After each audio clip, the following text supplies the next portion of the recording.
Schools across the North Shire shut down on Tuesday, March 17th, for at least a few weeks until April 6th, following a declaration of emergency by Governor Phil Scott on Friday, March 13th.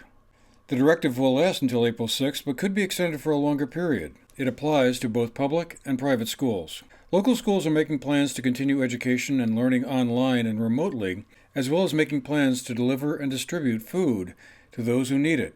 It's been a challenging run-up to this unprecedented adjustment.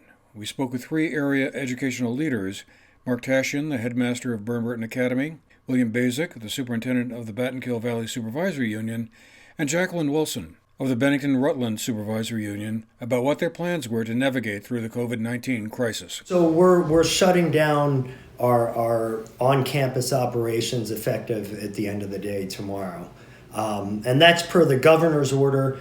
And I will tell you, it's, in my view, it's the right time to take this step, given everything we know, not only about this virus, but the situation in Vermont and the situation in our local community. So I'm a combination of relieved and heartbroken to be shutting down. I'm relieved because I think that we need to protect the most vulnerable segment of our population, and I'm heartbroken because there's so much that goes on here every day that is so meaningful, and I hate to lose that kind of the personal connection that we have that makes this place special.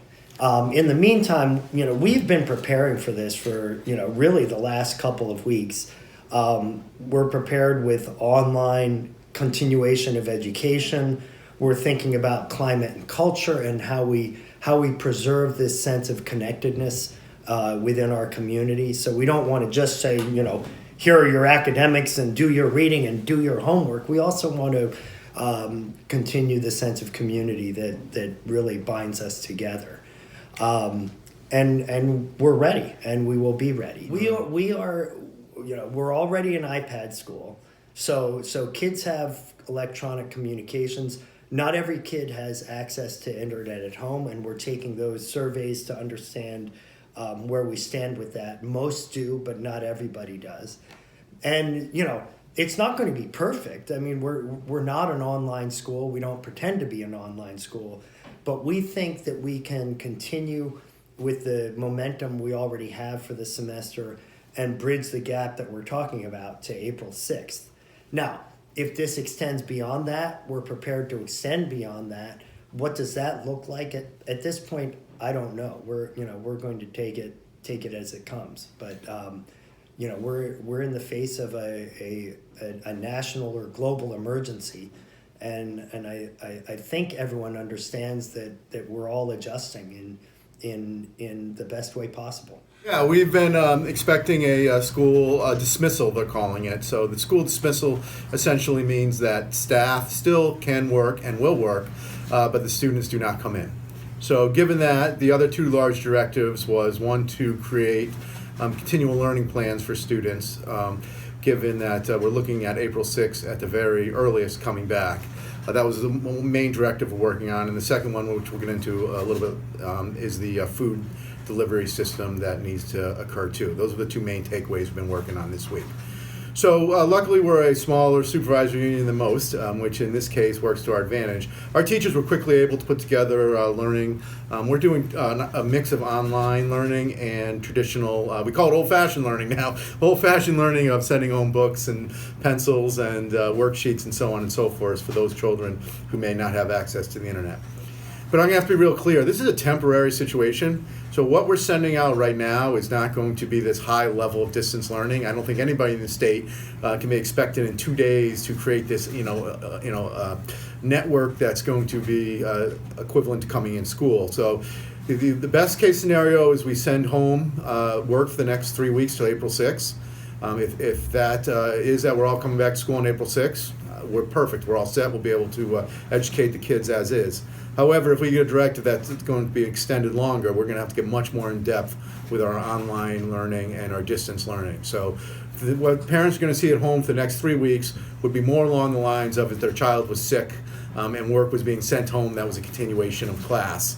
If the school dismissal goes longer, we are going to work very hard to do a more robust system. Again, the advantage we have is that our teachers were quickly able to get some things together and get home to the parents. So our plan, we have, it's kind of two levels to this. The first is for this week and for next week. Teachers have put materials together for students that are mostly hard copy. So work to maintain the work that they've already been doing. So practice in their area of math that they've been working, reading at the level that they've been working on. So really individualizing it for kids like that, but it's not really what we would call new learning. So the governor has made it really clear, and I support this decision, in anticipation of a longer term, extended period of when kids will be out. The expectation is after this 2-week window that we have a plan for continuing education. So means that there will be growth for students, that it will be learning that we can measure, that we can report on, and so that's a whole different ballgame. And it's challenging because of the rurality of just our, we're 450 square miles in this district, and not all kids have reliable access to internet.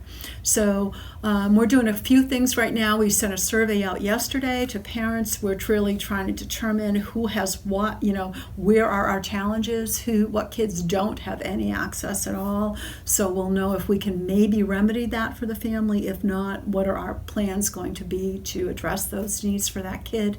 So our plan is we'll start next week working with teachers to start planning for the longer haul, and that will be a combination of some online learning, distance learning, and many of our teachers already do that in the middle level. They're comfortable with that, so that's not too big a learning curve for them.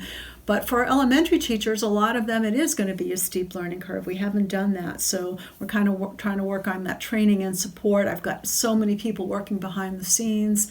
My tech guys, my tech integrationists working behind the scenes, putting training modules together, screencasts, everything we can do to help support the teachers as they enter into this. Will be some very new teaching for them. The other thing we're hoping to do, and I'm meeting again on Thursday morning with all of my principals, what I'm calling it this, and I don't know if this was what it will be called, but we hope to do a weekly learning crate. So the kids will have an online experience, but we also will have real materials for them. So every week they will get delivered, either we'd have a pickup where they can pick up, or we're going to have our buses deliver, home delivery of their learning crate for the week. And that will include some hands-on things. It will probably include books. It will probably include an art project. I know the PE teachers were working on, here's a little journal, and here's some ideas for activities you can do in PE. So all of the teachers are rallying to try to make that experience as rich as we possibly can for our kids that are out of school. GNAT-TV will be posting information on the schools and other organizations adjusting to the coronavirus emergency. For more information, visit our website at gnat-tv.org, as well as our Facebook page. For the GNAT-TV News Project, I'm Andrew McKeever.